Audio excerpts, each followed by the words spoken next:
Hello, this is Johnny Cycles with CyclesGaming.com, here with my deck tech for my Gruul Dragons deck in Modern, featuring Fable the Mirror Breaker and Ragavan Nimble Pilferer. You can read all about it in my article on CyclesGaming.com, but if you'd rather watch the video, I'll give you a little breakdown of what we're trying to do. So the main thing we've done is taken out Kiora, Behemoth Beckoner, and Domri and Arcabolus, the two 3-mana planeswalkers we use to ramp into our turn 3 dragon, to make room for Fable the Mirror Breaker mostly, but also Ragavan Nimble Pilferer.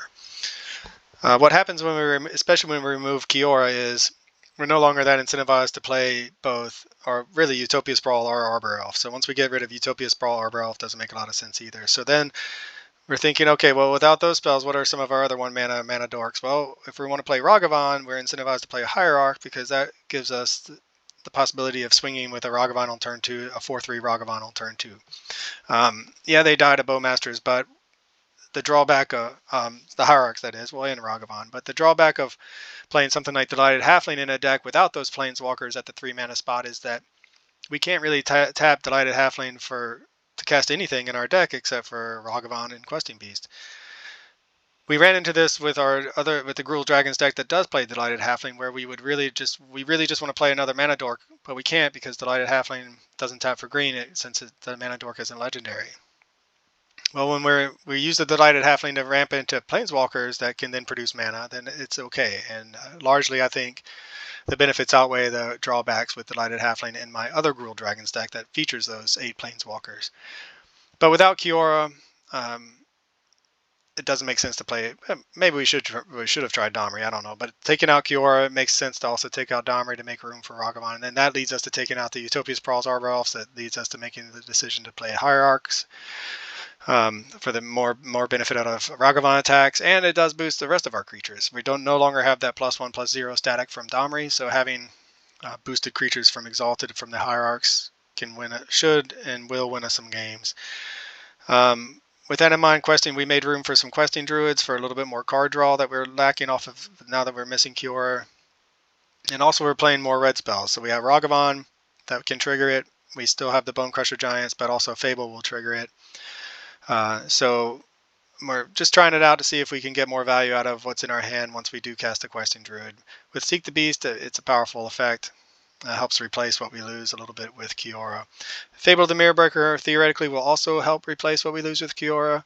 Lets us pitch some dead lands or extra Ragavans or whatever to draw into some action, or to draw what we need, whether it's a lightning bolt or another land. Obviously, the end game of Reflections of Kiki Jiki, being able to copy some of our dragons, is a really powerful effect, and again should close us out some games pretty quickly. What I'm worried most about is the synergies, the lack of synergies that come with Fable the Mirror Breaker. Yes, the goblin that we get, let's say we cast a turn 2 Fable the Mirror Breaker, we'll get a goblin, and on turn 3 we can attack with it and get a treasure token that would give us a total of 4 mana. Well, first, that's not 5, which normally we're looking to hit 5 mana on turn 3, and we our best draws and with the other Gruul Dragons deck does that, and we do it pretty consistently. Here we're maximizing ourselves. We're maxing out at, let's say, 4. Well, not maxing out, but more on average we'll get 4 mana. We'll have like the 1 mana dork to ramp us into the turn 2 Fable, get the goblin, turn 3 play, make a land drop.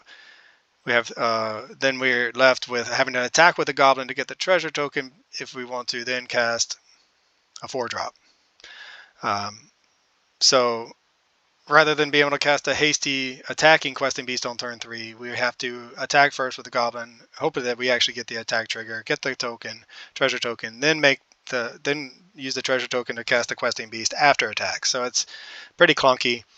We'll see if that comes into play and how much it hurts us in the league. But we took out a Thundermaw Hellkite to make room for Questing Druid, since we cut out 2 Arbor Elves as well. So we're a little bit less ramp in general, playing we have more early interaction with slightly less late game.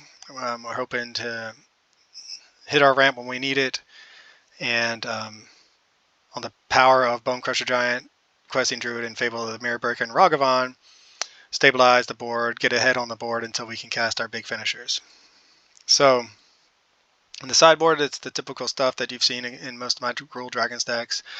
Blood Moon to hate on Tron, Amulet Titan, Brotherhood's End to help against go-wide strategies and some of those artifact decks out there. Veil of Summer against Scam and Control, Pulse of Marasa to help against Burn, and Tormod's Crypt to fight the graveyard shenanigan decks, of which there are many. Alright, so I hope you enjoy the gameplay, hope you enjoy the league, and this is Johnny Cycles with CyclesGaming.com. I'm going to jump into the league, and I'll see you on the next one. This is Johnny Cycles with CyclesGaming.com, and this has been another edition of Dragons in Modern. Be sure to go to my site and check out all of my original Magic the Gathering content, where I post articles and video of my janky modern brews in my commander decks. I'm also publishing a couple chapters every month for my science fiction fantasy novel called The Pod Kind. Check me out on YouTube as well. Click that subscribe button. I'd really appreciate it, and I'll catch you on the next one.